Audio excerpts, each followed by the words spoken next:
Doa itu senjata paling berharga buat orang yang beriman. Sangat bisa diandalkan. Ada apa-apa aja minta sama Allah. Allah datangkan ini, Allah datangkan itu, Allah datangkan. Sehingga ketika Allah yang mendatangkan solusi, itu jadi mudah loh buat kita.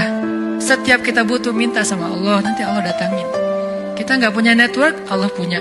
Kita nggak punya modal, Allah punya. Kita nggak punya ilmu, Allah punya. Kita nggak punya waktu, Allah punya. Semua Allah punya. Tabarakalladzi biyadihil mulk wa huwa ala kulli syai'in qadir. Minta sama Allah, sesimpel apapun. Ustadz, saya udah berdoa, tapi ternyata terjadi juga apa yang saya khawatirkan. Ada aja adegan-adegan yang saya minta apa Allah kasih, atau saya minta apa Allah kasih yang sebaliknya. La tahzan, tidak usah khawatir. Kenapa? Allah nggak pernah ngecewain orang yang meminta kebaikan darinya. Tapi kenapa terjadi? Wa khlufli khairam minha. Ya Allah, beri saya pahala dalam musibah ini dan beri saya ganti yang lebih baik darinya. Kan doa move on banget tuh. Beri saya ganti yang lebih baik darinya. Doa aja tuh. Begitu ada masalah biar bisa move on. Allahumma ajurni fi musibati wa akhlif li khairan minha. Dan yakinlah Allah pasti akan ngasih ganti yang lebih baik. Pasti 100% gak ada keraguan, pasti diganti kalau kita doanya kayak gini dan tulus karena Allah SWT. Terus kenapa harus sedih?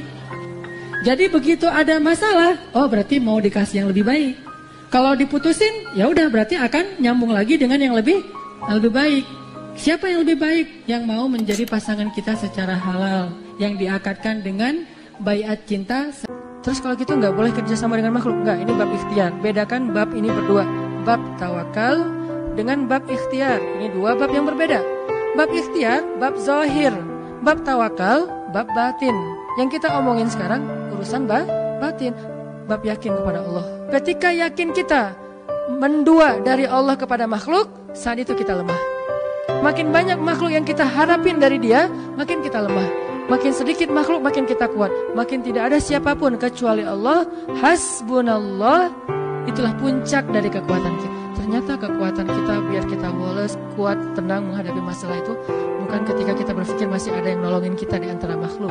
Justru ketika kita berpikir udah gak ada yang nolong, saya mah berharap Za'us sayyiati sayyiatan mithlaha. Balasan dari satu keburukan adalah keburukan yang sama. Tapi bersabar dan memaafkan itu khair, kata Allah, lebih baik daripada membalas. Hak kita membalas, dia mencela kita, kita balas. Tetapi bersabar dan memaafkan lebih baik di sisi Allah Subhanahu wa ta'ala. Apalagi kalau kita sampai mencela, nggak boleh. Kalau sampai keburukan orang itu bikin dia dengki, sakit hati, dendam, maka dua-duanya amalnya kegantung antara langit dan bumi. Kan salah dia, ya memang salah dia, tapi kan kita bisa memaafkan. Sehingga kalau kita nggak memaafkan, dia amalnya kegantung, amal kita kegantung, sama-sama rugi. Yuk kita belajar melapangkan dada kita, memaafkan kesalahan-kesalahan saudara kita. Caranya sederhana, ingatlah kebaikan dia.